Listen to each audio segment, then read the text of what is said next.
بسم اللہ الرحمن الرحیم الحمد للہ کفا وسلام علی عبادہ الذین اصطفى اما بعد قال اللہ تبارک وتعالی اعوذ باللہ من الشیطان الرجیم بسم اللہ الرحمن الرحیم اللہ لا الہ الا هو الحی القیوم صدق اللہ العظیم۔ محترم بھائیوں اور بزرگوں، ہم نے پچھلے درس میں قرآن مجید کے حوالے سے سورہ اخلاص کی روشنی میں اللہ کا تعارف پڑھا تھا، اللہ کا انٹروڈکشن جاننے کی کوشش کی تھی۔ یہ بات بھی آئی تھی کہ ہم تمام انسانوں کی سب سے اولین ذمہ داری یہ ہے کہ ہم اور آپ اپنے رب کو پہچانیں، اپنے پیدا کرنے والے کو جانیں کہ آخر کون ہے جو اس پوری کائنات کا کرتا دھرتا ہے۔ آج انشاءاللہ آیت الکرسی کی روشنی میں ہم لوگ اللہ کا تعارف جاننے کی کوشش کریں گے۔ آیت الکرسی سورۃ البقرہ کی آیت نمبر 255 ہے۔ احادیث میں اس کی بڑی فضیلت آئی ہے، بلکہ اسے سید الآیات کہا گیا ہے کہ قرآن مجید میں جتنی آیتیں ہیں سب کی سید، سب کی سردار یہ آیت ہے۔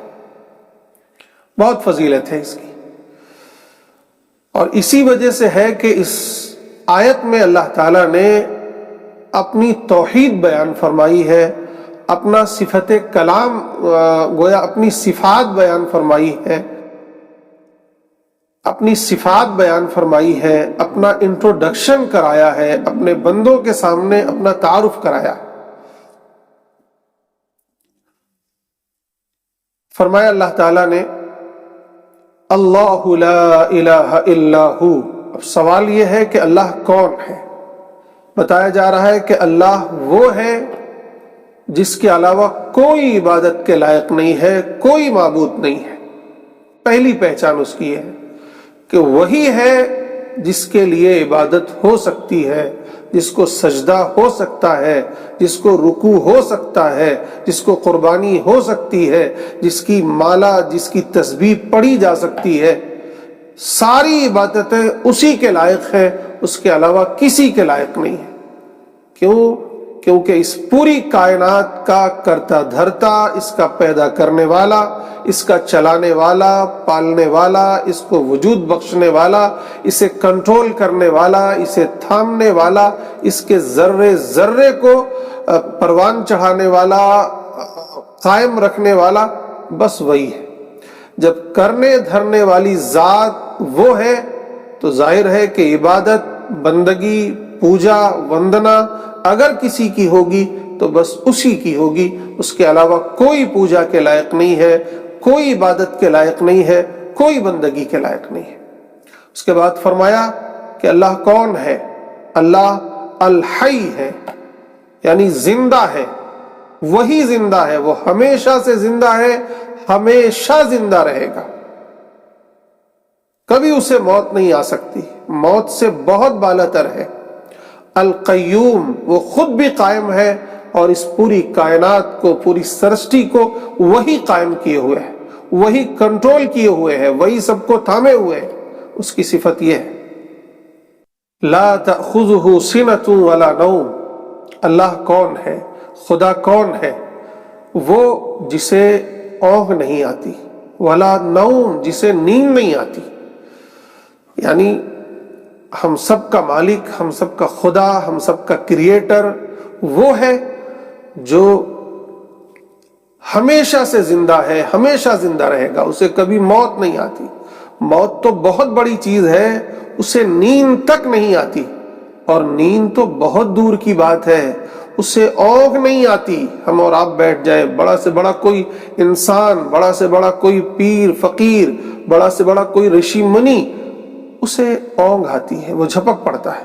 لیکن خدا وہ ہے, مالک وہ ہے, اللہ وہ ہے جسے نہ نیند آتی ہے, نہ موت آتی ہے, اور نہ ہی اونگ آتی ہے کہ اسے کبھی ایک جھپکی بھی آ جائے.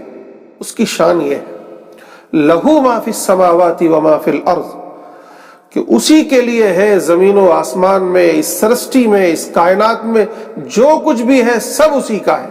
وہ جب چاہے جس کو چاہے پیدا کر دے, جب چاہے جس کو چاہے ختم کر دے, جب چاہے جس کو چاہے وجود بخشے, جب چاہے جس کو چاہے جہاں چلائے, جس کام میں لگائے. اسی کا اختیار ہے, اسی کا کنٹرول ہے پوری کائنات میں, پوری سرشٹی میں. من ذا الذی یشفع عندہ الا باذنہ, کون ہے جو اس کے پاس سفارش کر سکے, یعنی کوئی اس کے برابر کا خدا ہے, کوئی اس کے برابر کا گاڈ ہے, یہ تو بہت دور کی بات ہے. کسی کو اتنی طاقت نہیں ہے کہ اس کے سامنے کھڑے ہو کر کسی کی سفارش کر دے, کسی کی شفاعت کر دے. کسی کو یہ بھی طاقت نہیں ہے, یہ بھی سکت نہیں ہے, جرت نہیں ہے کہ کوئی اس کے سامنے کھڑا ہو جائے. الا باذنہ, الا یہ کہ وہ کسی کو کہے کہ تم کھڑے ہو جاؤ, تم اجازت دے دو. یہی وجہ ہے کہ جب قیامت قائم ہوگی, پرلے قائم ہوگی, تو سب نفسی نفسی کے عالم میں ہوگی. کسی کو یہ جرات نہیں ہو رہی ہوگی کہ وہ خدا کے سامنے کوئی بات کہہ دے. اس وقت اللہ تعالیٰ کچھ اپنے خاص بندوں کو, میسنجرز کو, پیغمبروں کو, اپنے رسولوں کو, اپنے نبیوں کو اجازت دیں گے کہ تم اگر کسی کے بارے میں سفارش کرنا چاہو تو کر دو. اور وہ بھی ان کے لیے اجازت ہوگی کہ جو خدا کو ماننے والے ہوں گے, خدا کو تسلیم کرنے والے ہیں. آگے فرمایا یعلم ما بین ایدیہم وما خلفہم, وہ جانتا ہے جو کچھ تمہارے آگے گزر چکا ہے, جو ماضی میں ہو چکا وہ بھی جانتا ہے, جو اس پاسٹ ہے تمہارا وہ بھی جانتا ہے, جو فیوچر ہے تمہارا, تمہارے بعد آنے والا ہے وہ بھی جانتا ہے. وہ سب کچھ جانتا ہے. جو کچھ تمہارے پیچھے ہے وہ بھی جانتا ہے, جو تمہارے آگے ہے وہ بھی جانتا ہے, جو پہلے گزر چکا وہ بھی جانتا ہے, جو بعد میں آنے والا ہے وہ بھی جانتا ہے. سب کچھ وہ جانتا ہے. ساری مخلوقات کا علم اس کے پاس ہے, ساری کائنات کے ذرے ذرے کا علم اس کے پاس ہے. وَلَا يُحِيطُونَ بِشَيْءٍ مِّنْ عِلْمِهِ إِلَّا بِمَا شَاءَ, اور پھر اس کائنات کے کسی ذرے کو, کسی کو بھی اتنی طاقت نہیں ہے, اتنی اس کے اندر ہمت نہیں ہے کہ وہ اللہ کے علم میں سے کچھ لے لے. الا بما شاء, سوائے یہ کہ اللہ تعالیٰ کسی کو کچھ سکھا دے, جیسے انبیاء کو سکھاتے ہیں, اپنی کتابیں نازل فرماتے ہیں. ہم دنیا والوں کو کچھ علم دیا ہے, پوری کائنات کا علم, ہزاروں سال کا علم, اللہ کے علم کے مقابلے میں کچھ بھی نہیں, کچھ بھی نہیں ہے, اس کا کوئی وجود ہی نہیں ہے.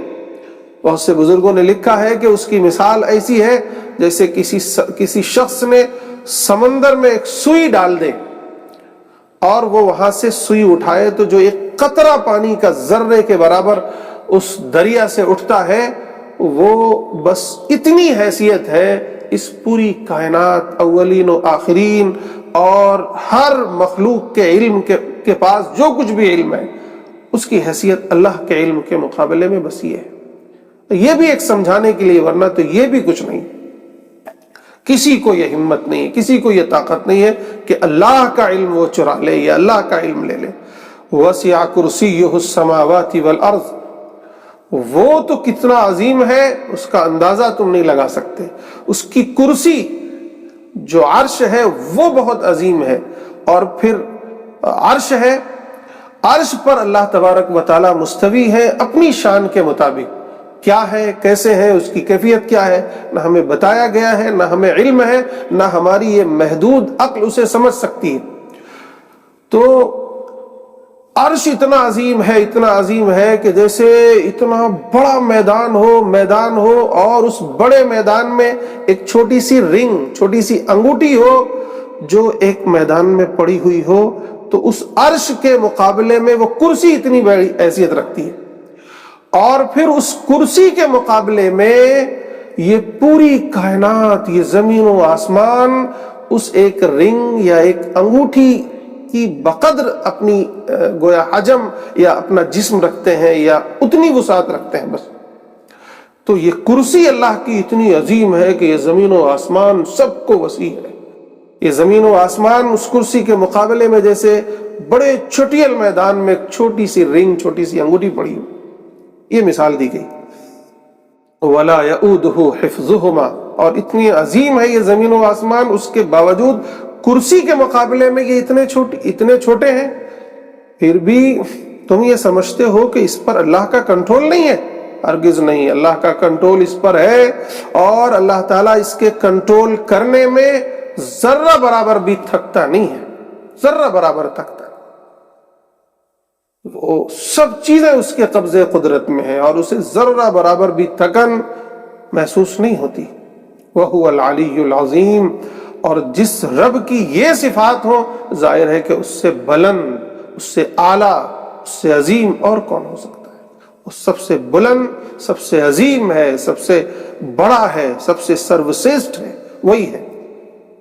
تو یہ خدا کا تعارف ہوا کہ ہم تمام انسانوں کی پہلی ذمہ داری یہ بنتی ہے کہ ہم اپنے کریٹر کو، اپنے پیدا کرنے والے کو، اپنے ایشور کو، اپنے خدا کو، اپنے اللہ کو پہچانیں. وہ کون ہے؟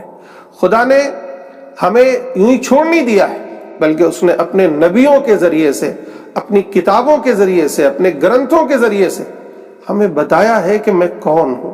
دیکھیے یہاں قرآن کی ایک آیت میں، جس کو ہم آیت الکرسی کہتے ہیں، کتنا شاندار اپنا پریچے، اپنا تعارف کرایا ہے کہ اللہ وہ ہے جس کے علاوہ کوئی اور پوجا کے یوگ نہیں، پوجا کے لائق نہیں. خدا وہ ہے جو ہمیشہ سے زندہ ہے، ہمیشہ زندہ رہے گا. خدا وہ ہے جو اس پوری کائنات کو تھامے ہوئے ہے، کنٹرول کیے ہوئے ہے. کائنات کا ذرہ ذرہ اس کے کنٹرول میں ہے. اسے نیند نہیں آتی، نیند تو بہت بڑی بات ہے، اسے اونگ تک نہیں آتی، اس کی پلک نہیں جھپکتی. اسی کے لیے ہے جو کچھ بھی ہے زمین و آسمان. کون ہے جو اس کے مقابلے میں خدا بن سکے؟ کون لوگ اس کے مقابلے میں دوسروں کو خدا بناتے ہیں؟ اللہ تعالیٰ تو یہ کہہ رہے ہیں کہ خدا بننا تو بہت دور کی بات ہے. کسی کو یہ ہمت نہیں ہے، یہ جرت نہیں ہے کہ ایشور کے سامنے کھڑے ہو کر کسی کی سفارش کر دے، الا یہ کہ وہ کسی کو اجازت دے. وہ جو کچھ بھی تمہارے آگے ہے، جو تمہارے پہلے گزر چکا وہ بھی جانتا ہے، جو تمہارے بعد آنے والا وہ بھی جانتا ہے. اس کے علم سے کوئی بندہ بھی ذرہ برابر لے نہیں سکتا. اس کا گیان گویا اسیم ہے، اسیم ہے. اس کے گیان سے کوئی کچھ نہیں لے سکتا، مگر یہ کہ اگر کسی کو وہ اپنی طرف سے نواز دے، اپنا علم دے دے. دیا بہت سا، جو کچھ بھی ہمارا علم ہے اس کائنات میں وہ اسی کا دیا ہوا ہے. وسع کرسیہ السماوات والارض، اس کی کرسی بہت وسیع ہے، زمین و آسمان سے بھی زیادہ وسیع. اور اس کی حفاظت، اس زمین و آسمان کی حفاظت، کوئی چیز یعنی اس کے زمین و آسمان کی حفاظت میں اس خدا کو کوئی تھکن محسوس نہیں ہوتی. وہ بہت بلند ہے، بڑا عظیم ہے، بہت سروشریشٹھ ہے. دا گریٹ ہے، گریٹ ہے، گریٹسٹ کہہ سکتے ہیں، اس سے بڑا کوئی نہیں ہے. اسی لیے ہر وقت اذان میں یہ بات کہی جاتی، اللہ اکبر، اللہ اکبر، کہ اللہ، خدا، ایشور وہ سب سے بڑا ہے، سب سے سروشریشٹھ ہے، اس سے بڑا کوئی اور نہیں ہے. یہ چیز سمجھیں، جانیں، اپنے خدا کو، اپنے رب کو پہچانیں، اسی کی پوجا کریں، اسی کے سامنے ماتھا ٹیکیں، اسی سے پرارتھنا کریں، اسی سے دعائیں کریں. یہی ہم انسانوں کا کرتویہ ہے، یہی ہمارا اور آپ کا فریضہ ہے، یہی ہماری اور آپ کی معراج ہے، اسی میں ہماری اور آپ کی بھلائی ہے. اللہ تعالیٰ مجھے بھی، آپ سب کو بھی اپنی صحیح معرفت، اپنا صحیح تعارف، صحیح پہچان کرنے کی توفیق عطا فرمائے. وآخر دعوانا ان الحمد للہ رب العالمین.